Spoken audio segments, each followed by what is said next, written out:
Jadi permainannya cuma Ibu menyatakan selamat pagi adik-adik. Adik-adik tinggal menjawab luar biasa. Sambil tangannya begini, luar biasa. Jadi kita mulai. Selamat pagi adik-adik. Luar biasa. Terima kasih, silakan duduk.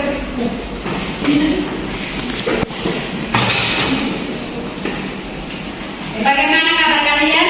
Baik, Bu. Baik, sebelum kita melanjutkan bimbingan kelompok kita, Ibu minta tolong kepada salah satu teman untuk memimpin kita dalam doa. Baik, sebelum kita mulai kegiatan kita pada hari ini, mari kita awali dengan doa. Dan jika saya berdoa menurut agama Kristen Protestan. Berdoa mulai. Bapa yang ada di kerajaan surga, terima kasih atas berkat perlindungan yang masih berlimpah kepada kami semua. Demi Bapa, sebenarnya kami akan mulai kegiatan kami pada hari ini. Kiranya Bapa berkati kami pada hari ini, semoga kegiatan kami pada hari ini bisa berjalan dengan baik. Kami doa kami Tuhan dengan rasa berkat kami. Baik, terima kasih untuk adik Justina yang sudah memimpin kita dalam doa.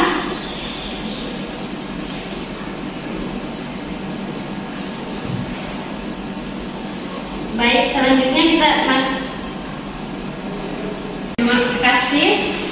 Baiklah adik-adikku, hari ini kita akan membahas tentang penampilan diri yang rapi dan sopan melalui bimbingan kelompok. Baik, selanjutnya, apakah ada yang tahu tentang pengertian layanan bimbingan kelompok?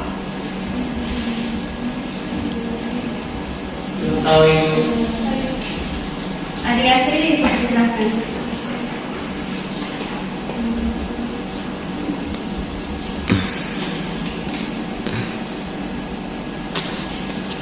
Baik Ibu, menurut saya bimbingan kelompok itu adalah membahas topik yang menjadi kepedulian bersama anggota kelompok. Topik itu yang menarik dan mampu membuat kami sadar dalam bersikap. Baik, terima kasih Adik. Jadi kesimpulan bimbingan kelompok dalam diartikan sebagai suatu upaya bimbingan kelompok yang dilakukan melalui situasi, proses dan kegiatan individu-individu dalam kelompok agar individu yang diberikan bimbingan mendapatkan pemahaman diri, penerimaan diri, pengarahan diri, dan mewujudkan diri dalam menuju perkembangan optimal. Selanjutnya kita masuk dalam tujuan bimbingan kelompok.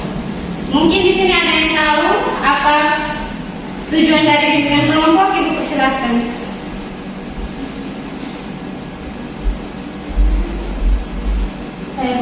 Tujuan bimbingan kelompok itu untuk dapat bersikap tenggang rasa dan menghargai orang lain. Baik, mungkin ada yang ingin menambahkan? Dengar dari Ibu. Baik, kalau tidak ada lagi, terima kasih atas adik Asri yang sudah menjawab pertanyaannya. Jadi kesimpulannya, tujuan dari bimbingan kelompok adalah untuk melatih individu bersikap terbuka, mampu berbicara di hadapan orang banyak, melatih siswa agar dapat mengambil sikap bertanggung jawab, mengambil keputusan, siswa mampu mengembangkan perasaan, pikiran, serta memunculkan tingkah laku baru yang lebih efektif sebagai fungsi pencegahan agar siswa tidak mengalami permasalahan yang menjadi topik dalam bahasa bimbingan kelompok. Baik, selanjutnya kita masuk pada tata cara pelaksanaan bimbingan kelompok. Mungkin ada adik-adik yang tahu tentang tata cara pelaksanaan bimbingan kelompok.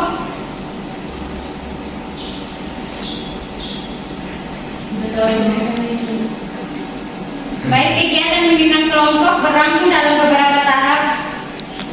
Kegiatan bimbingan kelompok berlangsung dalam beberapa tahap. Mengungkapkan ada 4 tahap kegiatan yang perlu dilalui dalam kegiatan bimbingan kelompok. yaitu yang pertama tahap pembukaan, yaitu tahap untuk membentuk menjadi satu kelompok. Kegiatan bimbingan kelompok berlangsung dalam beberapa tahap. Mengemukakan ada 4 tahap kegiatan yang perlu dilalui dalam kegiatan bimbingan kelompok, yaitu yang pertama tahap pembentukan, yaitu tahap untuk membentuk kerumunan sejumlah individu menjadi satu kelompok yang siap mengembangkan dinamika kelompok dalam mencapai tujuan bersama.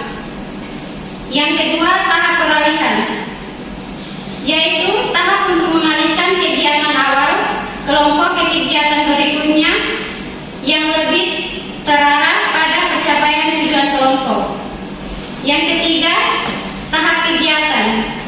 Tahap kegiatan inti untuk membahas topik-topik tertentu, dan tahap pengakhiran yaitu tahap akhir kegiatan untuk melihat kembali apa yang sudah dilakukan dan dicapai oleh kelompok, serta merencanakan kegiatan selanjutnya. Baiklah, apakah paham dengan tahap-tahap bimbingan kelompok? Sudah Ibu. Baik, selanjutnya kita masuk pada asas-asas bimbingan kelompok. Apakah ada yang ingin menjelaskan tentang asas bimbingan kelompok?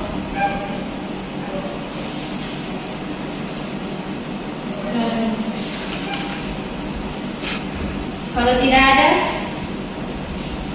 Ibu akan menjawab. Jadi penyelenggaraan layanan bimbingan kelompok dituntut untuk memenuhi sejumlah asas-asas bimbingan kelompok.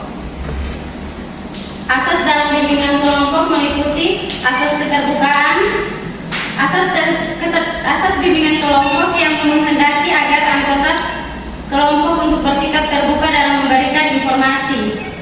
Yang berikut asas sukarela. Asas bimbingan kelompok yang menghentikan para peserta anggota kelompok untuk sukarela dalam mengikuti kegiatan.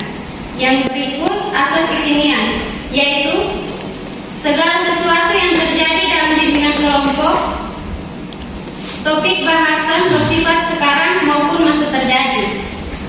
Yang berikut asas asas yang terakhir adalah asas normatifan, yaitu asas yang mendaki tata krama dan cara berkomunikasi yang baik masih dalam batas norma yang berlaku.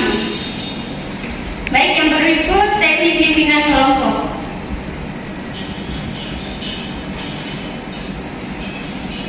Selain memperhatikan tahap-tahap tersebut, perlu pula kita memperhatikan teknik-teknik dalam pelaksanaannya. Adapun teknik yang digunakan dalam kegiatan bimbingan kelompok ini yaitu diskusi kelompok. Diskusi kelompok adalah percakapan yang sudah direncanakan antara 3 orang atau lebih dengan tujuan untuk memecahkan suatu topik. Di bawah pimpinan seorang pemimpin kelompok, di dalam melaksanakan bimbingan kelompok, diskusi kelompok tidak hanya untuk memecahkan topik, namun untuk mengembangkan pribadi masing-masing anggota kelompok. Apakah adik-adik sudah paham? Sudah Ibu. Baik, selanjutnya kita akan masuk pada topik yaitu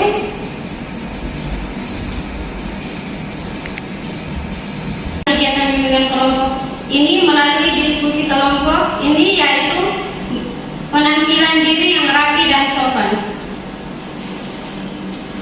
Baik, selanjutnya pengertian penampilan diri merupakan hal yang sangat penting dalam kehidupan sehari-hari. Setiap orang tentu saja ingin selalu tampil serasi dan menarik agar disukai oleh orang lain. Penampilan menarik mencerminkan kepribadian seseorang. Orang yang berpenampilan menarik akan dinilai sebagai orang yang berkepribadian baik. Sebaliknya, orang yang kurang memperhatikan penampilannya dinilai sebagai orang yang berkepribadian kurang menarik. Penampilan yang menarik akan memberikan kesan yang positif bagi orang lain.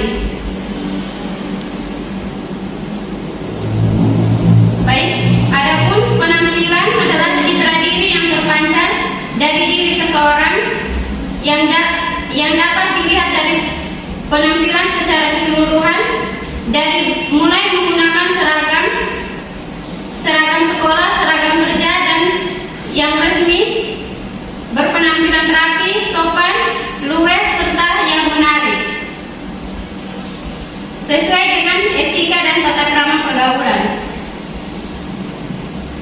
Yang berikut tujuan penampilan diri.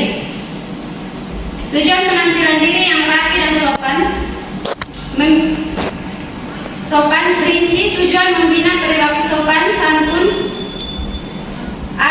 adalah agar para siswa selalu berperilaku baik, berbakti kepada orang tua, hormat kepada guru, saling terbuka, baik terhadap teman, serta tidak merugikan orang lain. Sopan dalam berperilaku, santun dalam berbicara, disiplin, jujur, sabar, dan pemaaf, bila diri yang rapi dan sopan. Yang berikut kita masuk pada komponen yang harus diperhatikan dalam menerapkan penampilan diri. Adapun yang menjadi penampilan mendasar yang harus diperhatikan dalam penampilan diri yang rapi dan sopan adalah yang pertama, menggunakan pakaian sekolah, pakaian kerja yang rapi sesuai dengan ketentuan perusahaan atau sekolah yang disukainya. Disesuaikan. Yang kedua, pakaian yang rapi dan bersih. Yang ketiga, memperhatikan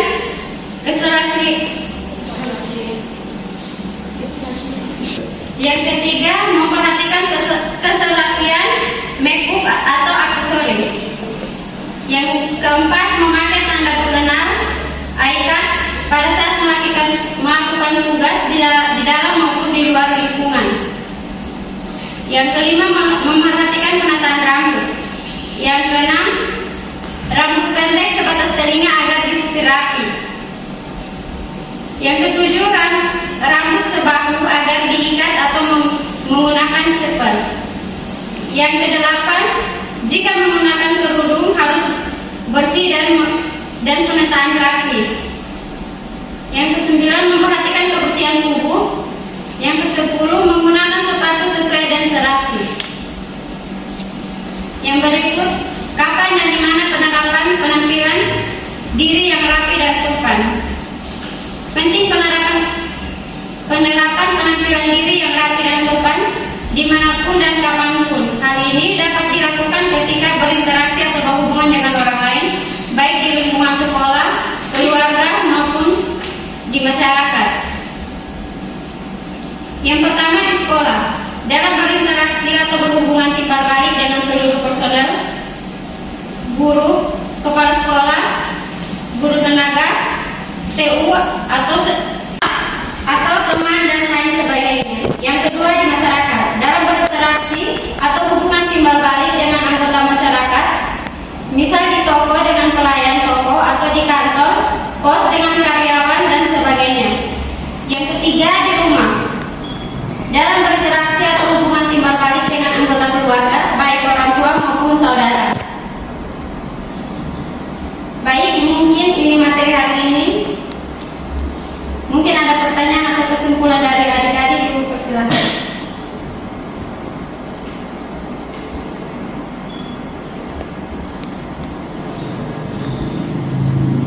Baik Ibu, di sini saya akan menyimpulkan dari materi yang telah dijelaskan kepada kami.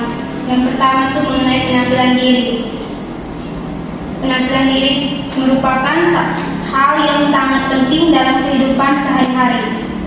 Setiap orang tentu saja ingin selalu tampil serasi dan menarik agar disukai oleh orang lain. Penampilan yang menarik akan memberikan kesan yang positif bagi orang lain. Baik, di sini tujuan dari penampilan diri yang rapi dan sopan yaitu untuk pembinaan perilaku sopan santun agar para siswa selalu berperilaku baik, berbakti kepada orang tua, hormat kepada guru, saling berbuat baik terhadap teman, serta tidak merugikan orang lain. Adapun komponen yang harus diperhatikan dalam menerapkan penampilan, yaitu yang pertama, menggunakan pakaian kerja yang rapi sesuai ketentuan perusahaan atau yang disesuaikan. Yang kedua, pakaian rapi dan bersih. Yang ketiga, memperhatikan keserasian make-up dan aksesoris. Yang keempat, memakai tanda mengenai ID card pada saat melaksanakan tugas di dalam dan di luar lingkungan kantor. Yang berikutnya, kapan dan di mana menerapkan penampilan diri yang rapi dan sopan. Baik, pentingnya penerapan penampilan diri ini yang rapi dan sopan dimanapun dan kapanpun. Hal ini dapat dilakukan ketika berinteraksi atau berhubungan dengan orang lain, baik di lingkungan sekolah, keluarga, maupun masyarakat. Kalau di sekolah itu dalam berinteraksi hubungan timbal balik dengan seluruh personal sekolah, misalnya kepala sekolah, guru, tenaga administrasi atau TU, pesuruh sekolah, teman, dan lain sebagainya. Sedangkan di masyarakat dalam berinteraksi atau hubungan timbal balik dengan anggota masyarakat, misalnya di toko dengan pelayan toko, di kantor pos dengan karyawannya, dan lain sebagainya. Sedangkan di rumah dalam berinteraksi atau berhubungan timbal balik dengan anggota keluarga, baik orang tua maupun saudara kandung sendiri. Begitu. Baik, terima kasih atas kepada Asri yang sudah memberikan kesimpulan. Baik, selanjutnya untuk evaluasi untuk materi pada hari ini gua akan kirim ke grup WA yang sudah ada. Dan untuk selanjutnya pertemuan kita dilanjutkan di minggu depan. Dan sebelum kita mengakhiri pertemuan bimbingan kelompok kita pada hari ini, Ibu meminta salah satu teman untuk memimpin kita dalam doa. Baik, sebelum kita pulang lagi dengan doa dan mari kita diingatkan dengan kita berdoa. Tuhan, terima kasih atas penyertaan-Mu dari awal hingga akhirnya bimbingan kami Tuhan. Tuhan Yesus, saatnya kami pulang, berkat kami jaga dari kehidupan Tuhan dan kita-Mu dan adalah juga ini berkat semua mengampuni dosa kami dan Tuhan Yesus kami berdoa. Amin. Baik, terima kasih membuka materinya sudah memimpin kita dalam doa. Ibu ucapkan terima kasih. Terima kasih atas partisipasi adik-adik yang sudah hadir pada bimbingan kelompok